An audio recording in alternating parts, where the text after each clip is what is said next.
Hello and welcome on Sports Recap. Welcome to Sports Recap. Of course, I'm your host Christian K, and today we have a loaded episode. I've got the greatest right here, right now. And I'll start with my first guest, that's Dr. Larry. How are you? I'm fine. It's been a long time. Nice to have you on set. Thank you. And of course, Dr. Audrey, how are you? I'm very well, thank you, Chris. And one and only Rick here. How are you doing? I'm okay, Chris. How you doing? Great, mate. Looking very sharp. You too. A lot to talk about today. Oh, tons of football. Oh my goodness. And then, of course, Dan, how are you? Yeah, very well, thanks. Good. Well, of course, we're starting today with Dan, who has something very interesting for us to key in today. Now we're going to talk about some cycling, actually. And as we all know, Bradley Wiggins is a cycling superstar. From his success at the 2004 Olympic Games to his medal overhaul at the London 2012 Games and being the first Briton to win the Tour de France, he certainly has had quite a career. But as with many sportsmen and women, how and why they get to the top of their games can at times be a bumpy ride. We've got a short clip just to show you what he's been up to. Take a look, guys, and we'll be back. There's a nice sense of, once you've trained all day and you've come back and you've washed your bike, it's kind of like a bit of a routine now. And I don't wash it every day because some days you just can't, you know. But yeah, I like to have a clean working bike, you know.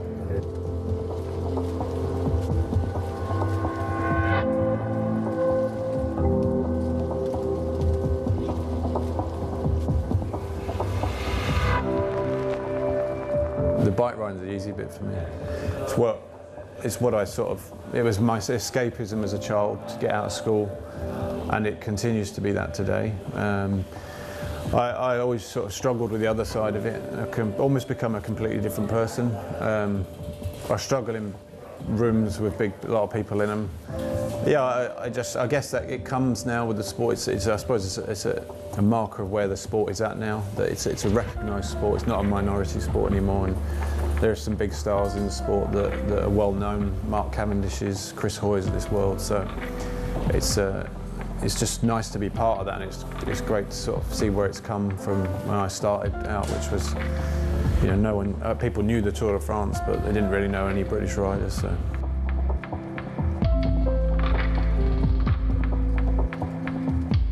I think more in the sense that it has to be a big enough event for me to get out of bed, as it were. I think I like the big occasions more because once they're set, there's no going back on them, and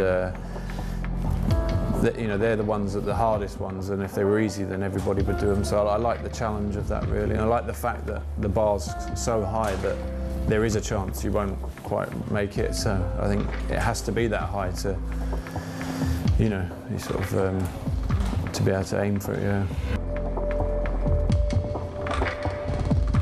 Yeah, I mean, I train with in the gym with a couple of the ex-players from Wigan, and it's just nice to mingle and train with people from other sports, get a different perspective, and you pick up different ideas. As I say, going back to what we were saying before, you know, you kind of, a lot of cycling is based around tradition and what people have done in the past. Some excellent clips there of Bradley Wiggins. Well, in the 2004 Athens Games, Wiggins was hugely successful, winning the individual pursuit gold, the team silver and the Madison bronze, but admitted after the success that life did not match up to his expectations. I want to open up to the floor this question. How and why can someone who is so successful be so, say, unhappy with life? Let's go to the Dr. Audrey first. What do you think about that, Doctor? Two things. The first is, it reminds me of one of the songs from the musical Chess, where Anatoly, the young chess player, has just won his championship, and he sings, I'm where I want to be and who I want to be, and yet I feel I haven't won at all. Yep. And so often we can see people who seem so outwardly successful on the surface, but actually inside are feeling a lot of pain that they don't display.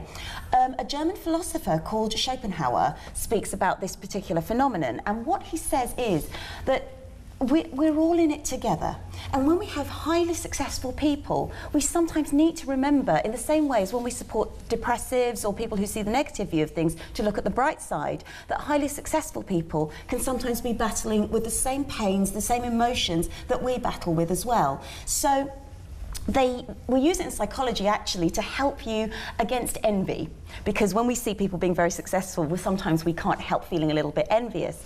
But if we think about this view from Schopenhauer that we're all in this together, we all suffer the same pain, we all suffer the same elation, it does make success easier to take. And in terms of Bradley Wiggins, whilst we can see a lot of the success, we don't know what's going on under the surface. Yeah, now, I was doing some, obviously, research about this, and he was a bit worried because he was obviously hugely successful, as we know, but he said that he felt that people should be banging their doors with £1 million checks, and he actually said that he couldn't afford to pay the mortgage. I mean, what do you think about that, Ricky? Everyone is exactly in the same boat. I think Bradley Wiggins is the sort of person that puts a lot of pressure on himself. Okay.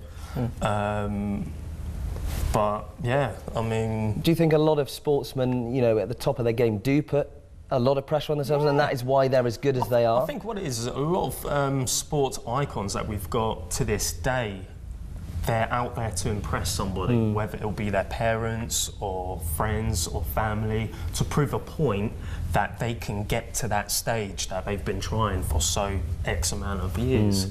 And I think Bradley Wiggins is definitely one of those sports icons. Okay, so Chris, should he have been so money orientated after being so successful? Is that a natural occurrence, or does that sort of come down to personality, do you think? Well, I think it comes down to personality because as an athlete or as a sportsman, your first goal is never money.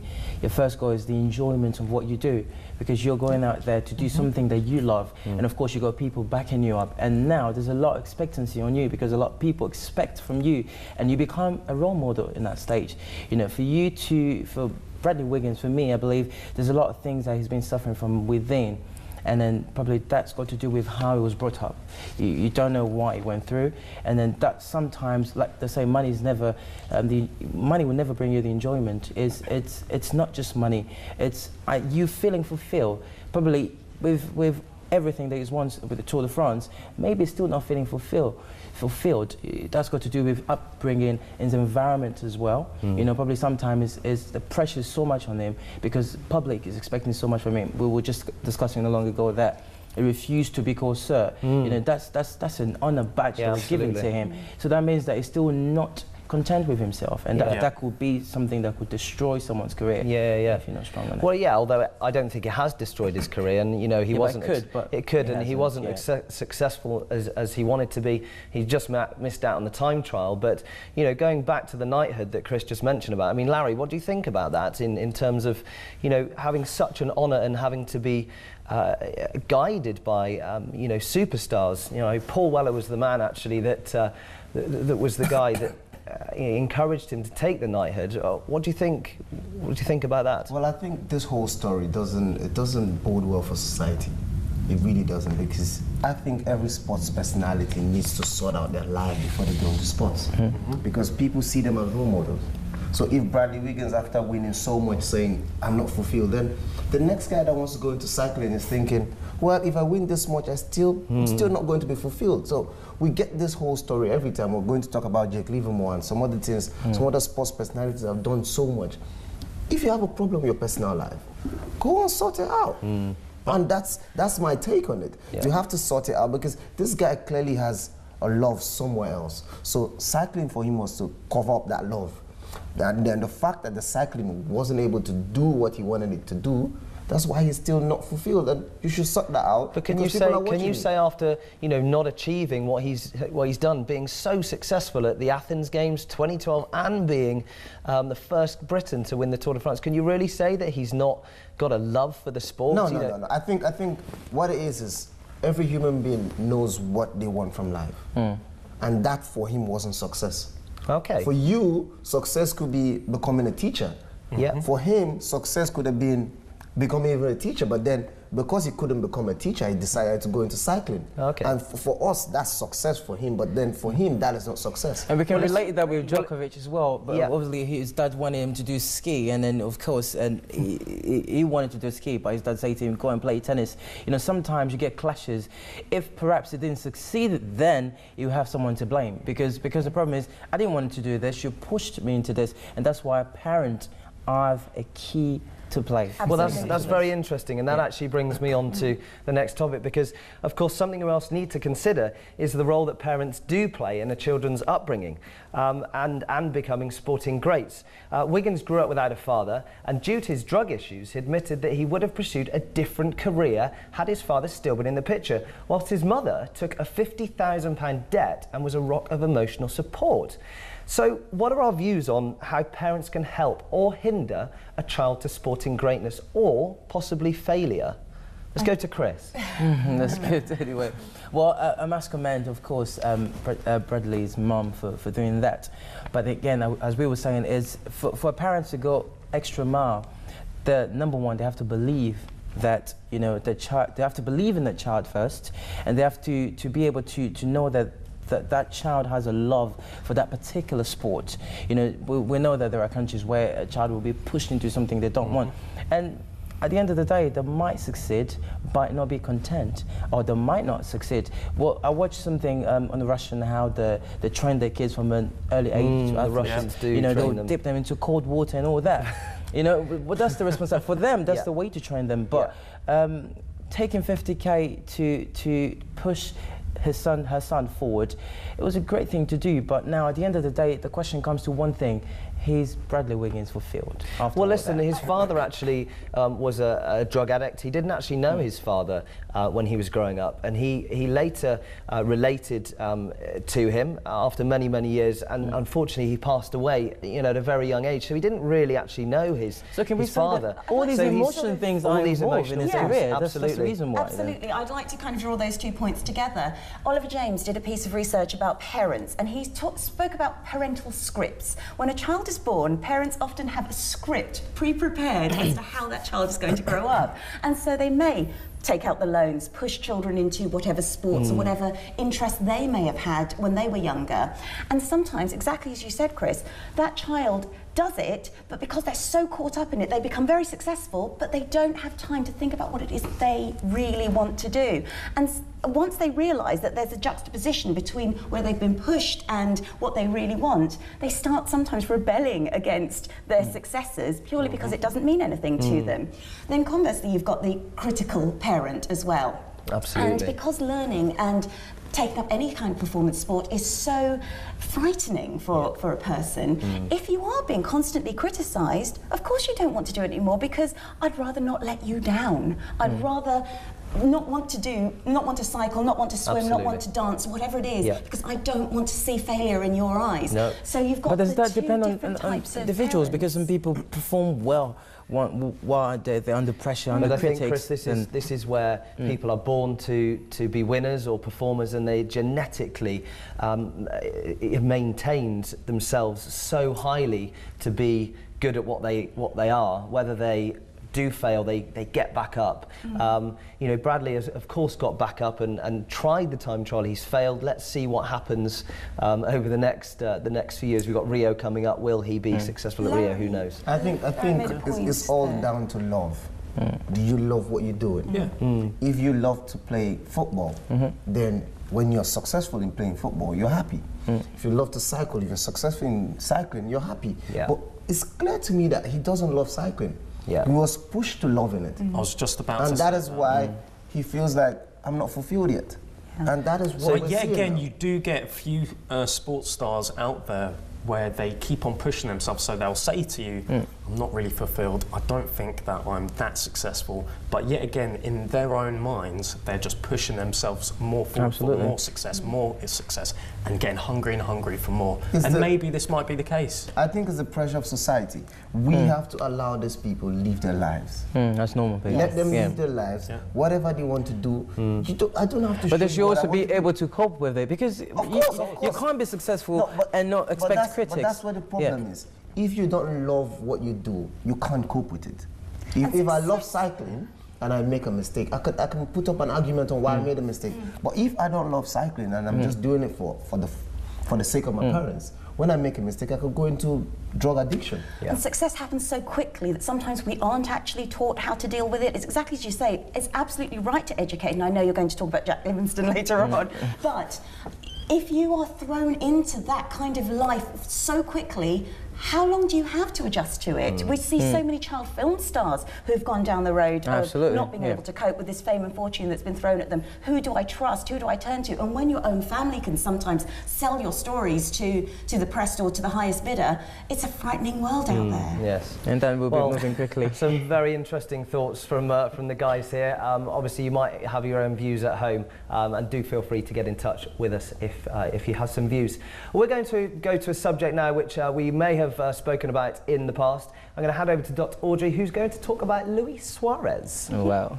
We are sticking with sports personalities at the moment, and from being labelled a cheat in the 2010 World Cup to being a third-time biter who shouldn't be allowed a fourth chance in 2014, has Luis Suarez changed?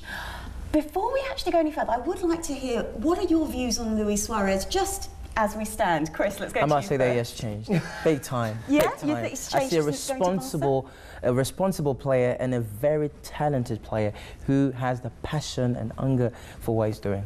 Lovely, thank you, Larry. Well, first, I see him as a good footballer. Yeah. I see the sport before I see the personality. Yes. And if you're in a good environment, definitely your football is thriving, your personality will come out. I never thought he was a really bad person. He was just too hungry for it, and he was probably too hungry for the game and hungry for food. A psychological problem.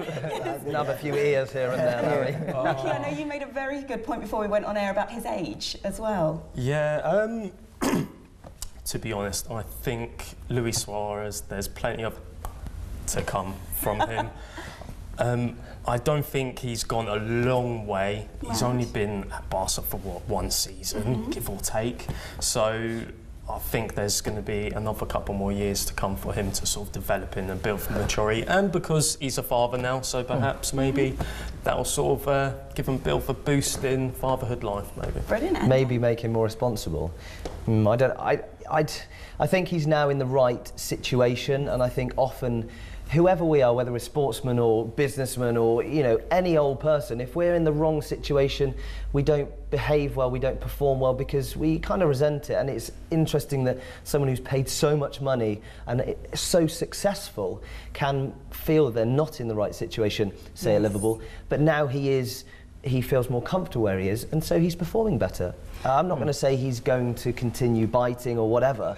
I just think he's now more settled in himself, and certainly becoming a father. I think that has probably helped him. I don't know, if I can draw on that, I think we define responsibility in different ways. Yeah. I never thought he was irresponsible.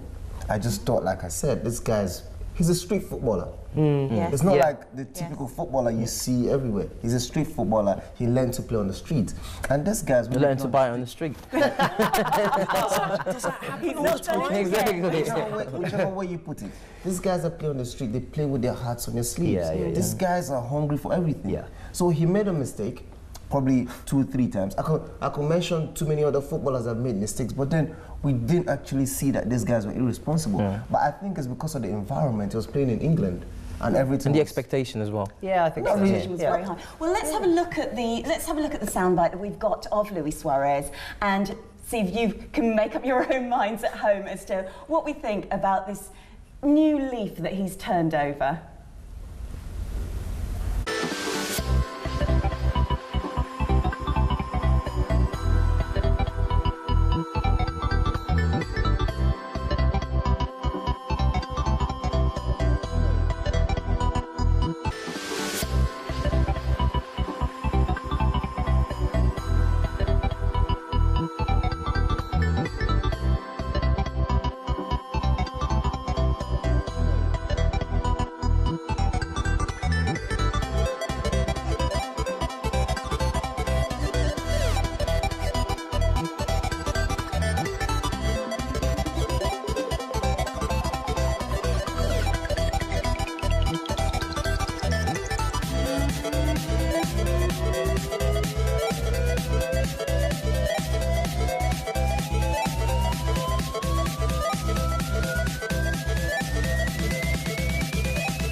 again. You're having a great season. Yeah. Liverpool are missing you.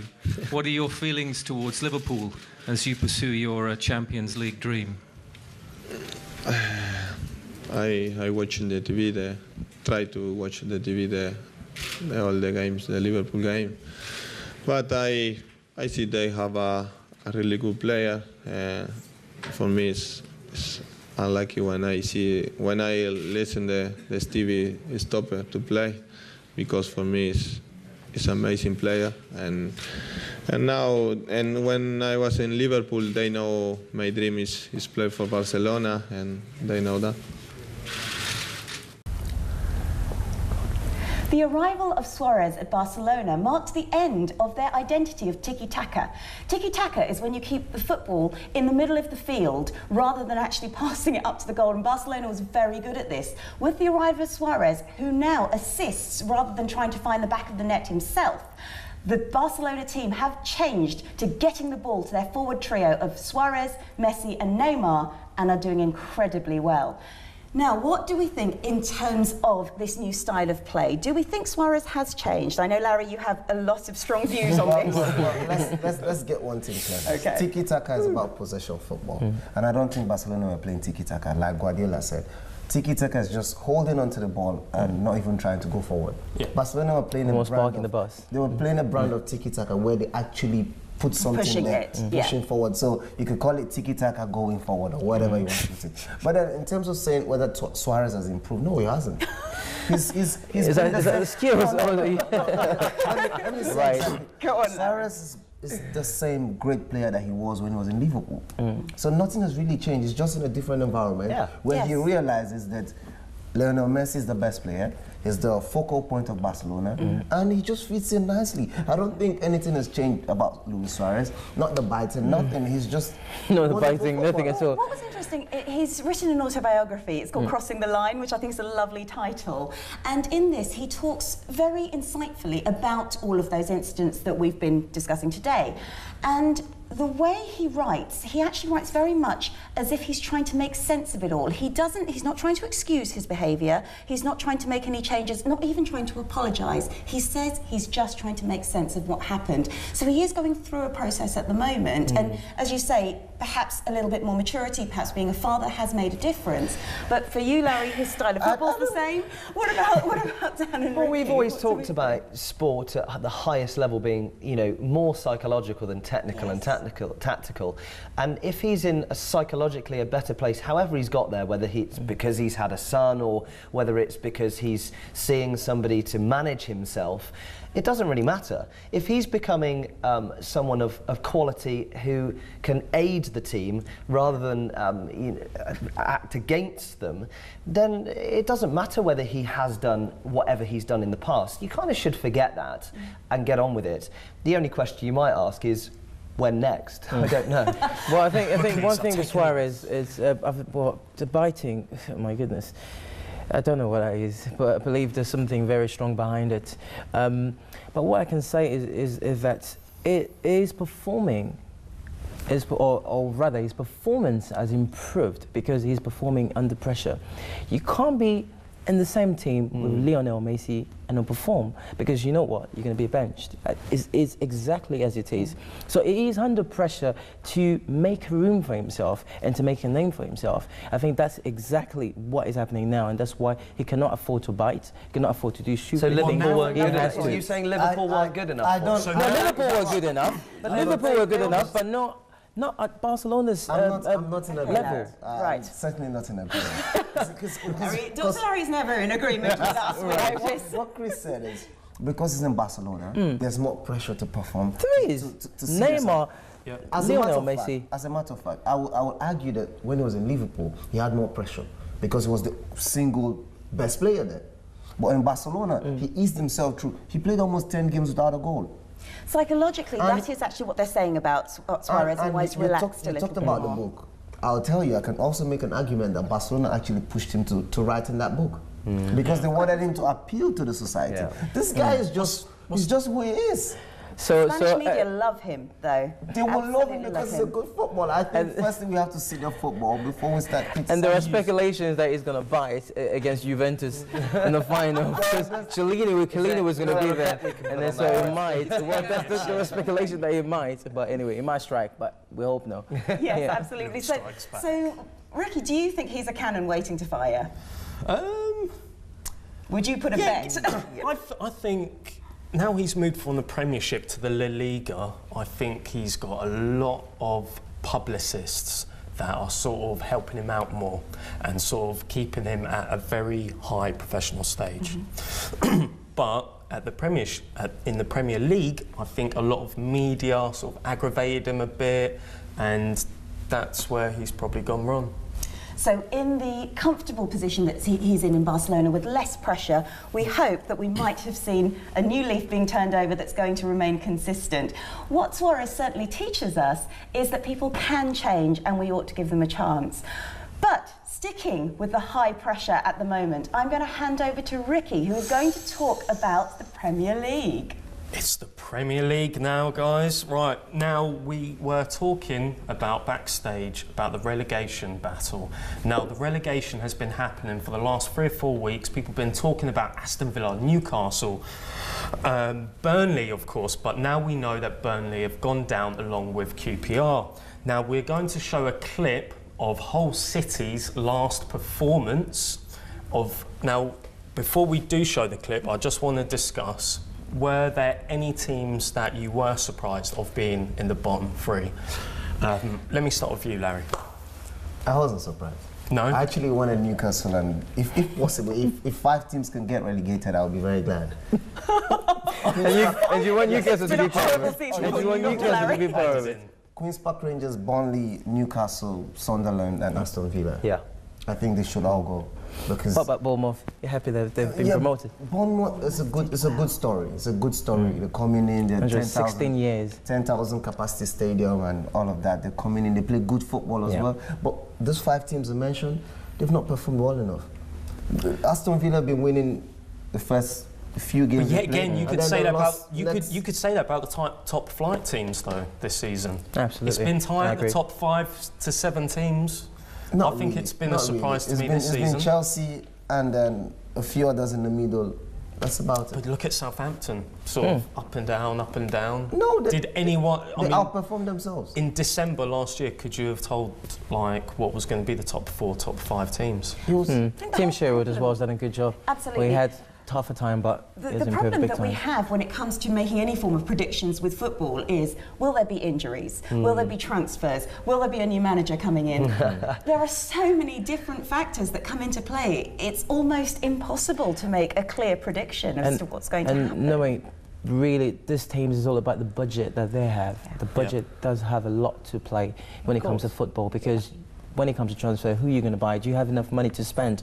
And all that does really add up. And that's why the smaller teams are struggling right now. Now, moving on, I think we should definitely see this clip of Hull City, and we would like to see what your thoughts would be if they would go down, because they are hot favourites. So let's sit back and take a look at this clip real quick. The right footer's side. Oh, got a player back on the line, but the ball is deflected in, and Arsenal do take the lead.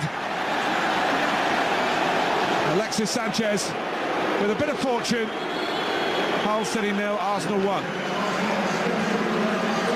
Yeah, a little bit of fortune. He's trying to get up and down over the wall. The deflection, I think it's off Dawson's head. Deceives Steve Harper. No chance, just wrong-footed.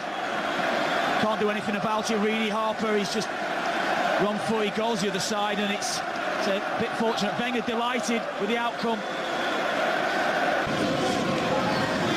Cazorla. For Ramsey, who's got some space. He recognised that. Oh, and it's another one that's looped in. So Aaron Ramsey, certainly fit enough to do that. And Arsenal are 2 up here at the KC Stadium. Well, it's a brilliant ball to Ramsey. Away goal scorer. Yeah. And Ozil will get there, recognise the options on this near side, which included Ramsey. Oh, it's a brilliant ball, and Sanchez is going to make it 3 this time. Hull opened up, Arsenal rampant. 2 for Sanchez, 1 for Ramsey. And Hull almost put away before half-time. Well, again, Huddleston giving the ball away. Look at the run from Alexis Sanchez. Look how far he's travelled. It's a great ball. Well-timed run from Aaron Ramsey. Simple task at the end to round Steve Harper. But the movement again. Players going beyond Giroud. Excellent movement from Alexis Sanchez and excellent finish at the end of it.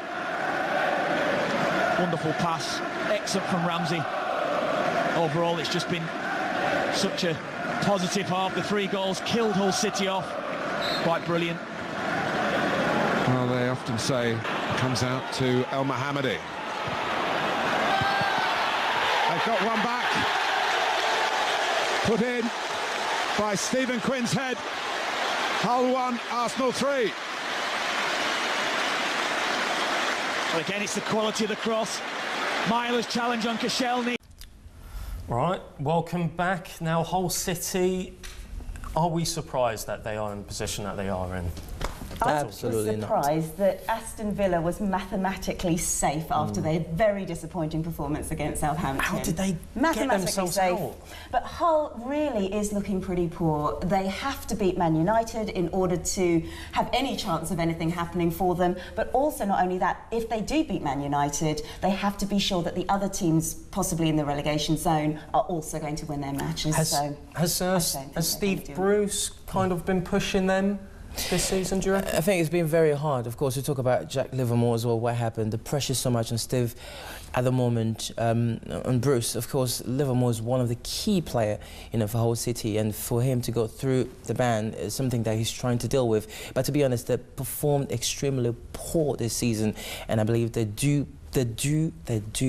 have to stay in that relegation for them to learn and obviously come back forward later. But they're even... That's quite harsh, isn't it? Dr. Larry's got something to add. It's said for them to learn. I think if there's any team to learn, it's Newcastle. Well, funny that you should say that because... did a good job before leaving anyway. I think the teams that might get relegated is either Hull City or Sunderland, because the goal difference between Newcastle and Hull is about 7 goals. Well, there's no way Hull is going to beat Manchester United. Well, Newcastle are at home.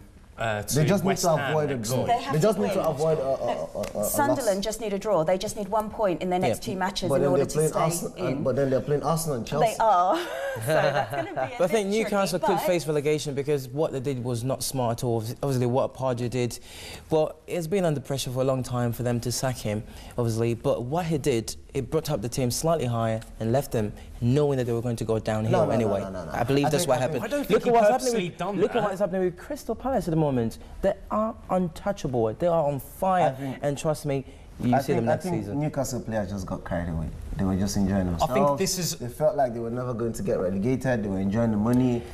They were just not. But they knew the result could tell where they were going. Is this a good learning curve for Mike Ashley, do you reckon? Big time. I'm a fan of Mike Ashley. I know too many people won't like me for that. Not at all at the moment. I don't like you for that at the moment. Dr. Chris, if you put your money in a football team, it's your money. It's not our money.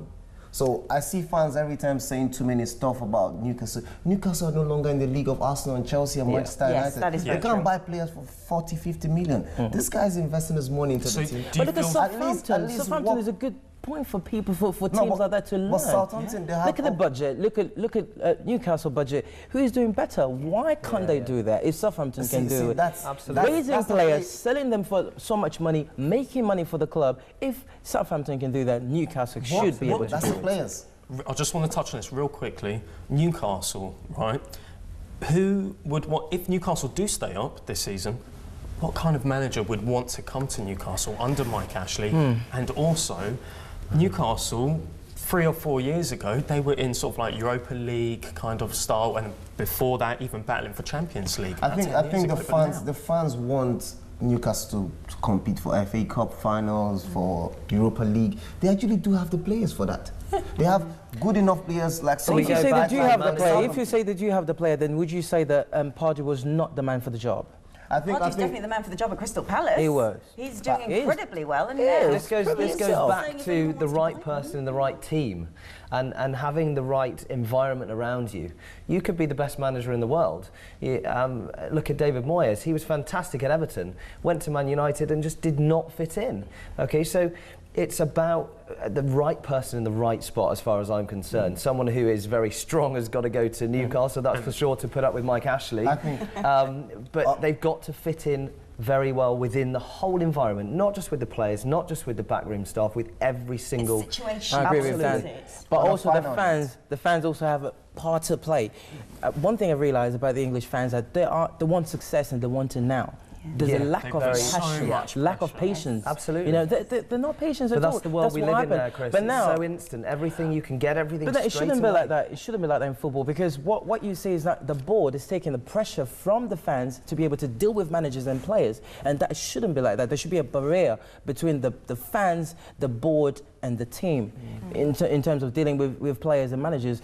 Look at what Balotelli had to go through. It's because of the publicity, bad publicity. Now he had to be benched. No, but Balotelli's issue. I know you're going to come up with that. It's a different issue. I think, on a final note, I think Alan Pardew didn't do enough for Newcastle. He wasn't good enough for Newcastle. They brought in intercontinental players from France, players from Holland, players from Italy. Alan Pardew is English. Yeah. He couldn't handle those players. He couldn't play the kind of football that these intercontinental players wanted to play. I still disagree with you. It's a different. No. There was a mismatch there. I still disagree, because if you see the kind of players that he's dealing with at Crystal Palace, the problem is. Have you looked at the style pressure Crystal Palace plays? No, the problem is the pressure on him to deliver is what made him drop the team. That is why he's a manager, for goodness sake. This guy drives a Bentley. He pays enough. He's being paid enough to drive a Bentley. Leave the manager to do his job. It needs time. It needs the manager to do his job. You've got all these chairmen like. Why is Arsenal always coming out second, third, or fourth, but Wenger's not sacked? Because Wenger's part of the chair. Thank you very much. Everyone. And we've got to move on from that. It just goes to what, Dan, you were saying about, and Chris also, about the public. Yes, public are making their points. People are voting with their feet. But the whole problem is, this is the world we're living in now. Yeah. We do want results instantly, and we have the ability to put a hashtag on and get rid of managers just like that. And if football isn't going to respond to that, it's not going to be possible to continue. We need to live in the world we're living in now and make new rules in order to be able to survive. Yeah. Well, absolutely. Well, we're moving on now. We have to move on.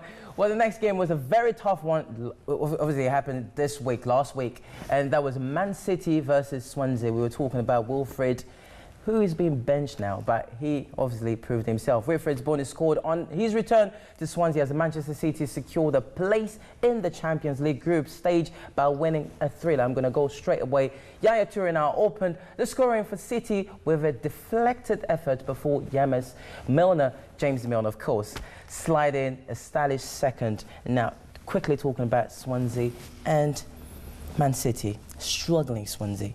No. Swansea. Struggling Swansea. They've had a good season. Struggling at the moment.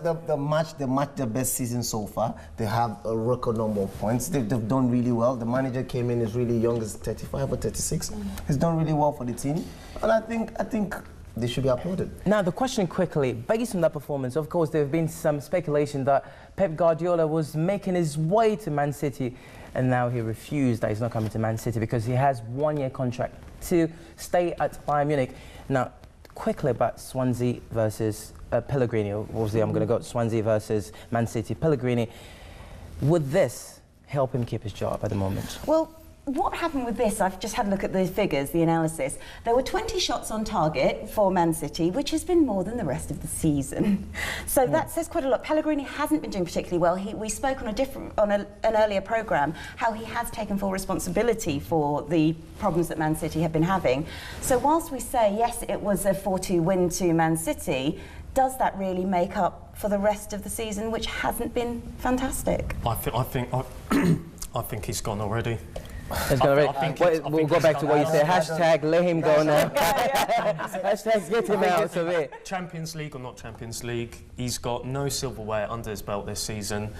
And like you said, more shots on target this season, but not finishing those off. I think but this is one thing that I found very hard to understand when it comes to the English football. Look at Atletico de Madrid. Look at the guys. Simeone is the manager.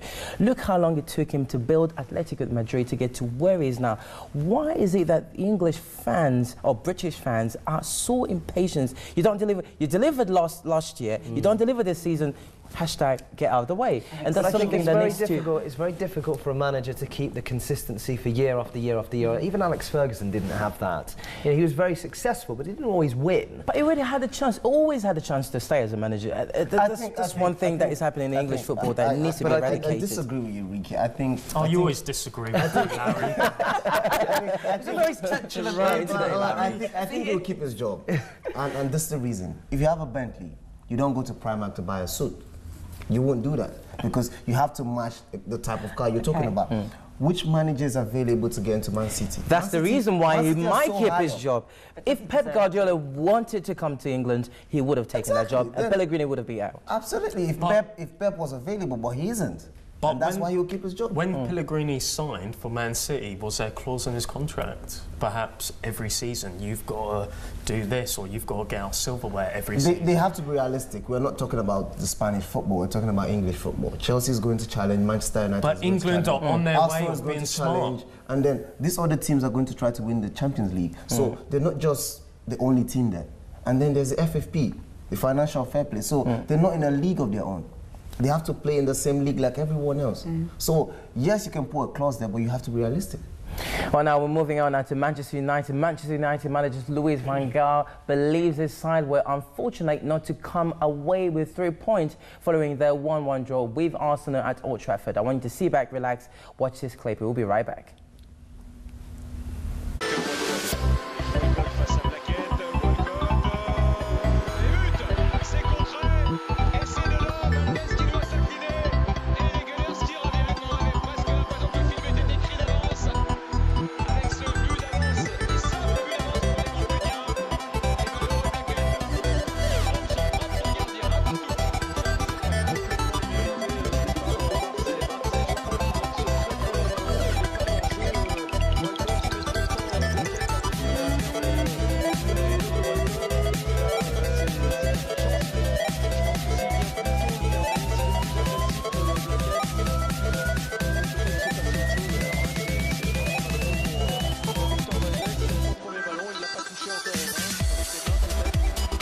Perhaps you should have won that game. You were in control for quite a long time before Arsenal came back. Yes, I've said to my players, we were again unlucky because it is the third goal in a row that is deflected. And that's a little bit unlucky, but you can force the luck, and that I have said. And in advance of this game, I have said also that Arsenal is maybe the best team, but Chelsea can finish a game. And we have to improve in that perspective. We have to finish the game also today. We are 1 hour better than our opponent. We are 1-0 ahead. Then you have to finish the game. And you'll be delighted with the second half performance. You deserved the point you got in the end. Yes, there was room to win the game in the end. Man United started stronger than us, and even if we had a dangerous situation in the first half, but we're not completely totally in there. And in the second half, we took over, and we dominated the game completely. Unfortunately, we couldn't score a second goal, but the chances were there. Important moments for Jack Wilshere and for Theo Walcott. Week by week, your FA Cup final squad is becoming more competitive. Even though you're picking the same starting 11, you're going to have options probably. Yes, of course, and Jack is now back to a much better level. You could see his burst is there. Theo as well. When you start to score goals, you know that's always a sign. Welcome back. Of course, now we'll be touching on Manchester United versus Arsenal. What a disappointment. They almost won the game. What do you think, guys? We'll start with Ricky. Man United spoiled it for themselves. Based on performance, do you see Man United performing, dominating that first half? Or? It's so frustrating because I was watching the game in and out, and I was looking at the highlights as well afterwards, and Arsenal were just catching them on the counter, and just it kept on happening in the second half, and I couldn't tell you who was going to steal these 3 points. But 10 minutes from time, I was like, right, this is definitely going to be a draw. A boring draw, and none of the teams really wanted that. But one thing that Van Gaal said, they said if Chelsea can park the bus, well, it didn't use parking the bus, but he said if Chelsea can win with 1-0, so can Manchester United do it. What do you think on that, Larry?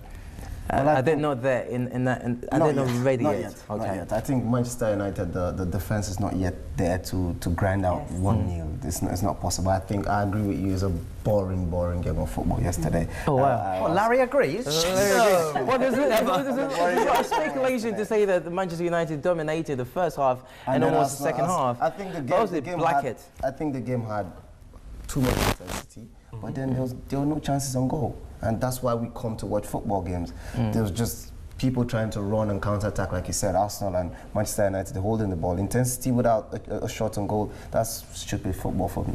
Yeah. So. Well, whilst Chelsea didn't dominate throughout the Premier League and they still won, Manchester United is not, I agree with you, Larry, in the position to be able to park the bus. They still have to play. We were already talking in previous programmes how much we had to see them still improve, still find their formation, still find their identity. They aren't at the position that Chelsea is. So, one word, should we clap for Van Gaal for taking them to the Champions League next season?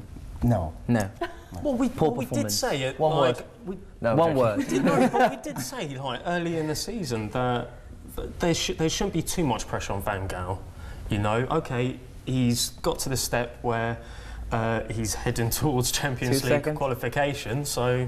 I think he's done great. Yeah, I think he's done brilliantly, and I think they're going to go from strength to strength. Well, I believe there's so much needs to be done for Manchester United to come back to the glorious days. Well, now we are going straight to our paper talk. Stay tuned, we'll be right back.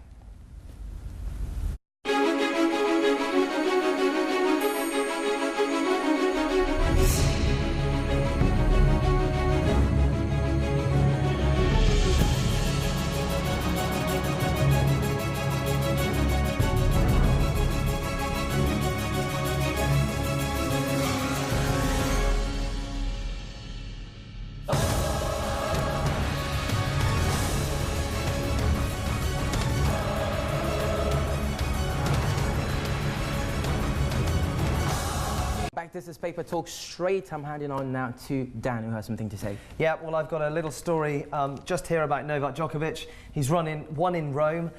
He's obviously been outstanding this year already, and he's obviously set himself up fantastically for Roland Garros, the French Open, in a couple of weeks. So watch out for Novak Djokovic. Murray is on his heels, but I'm not quite sure he's going to make it.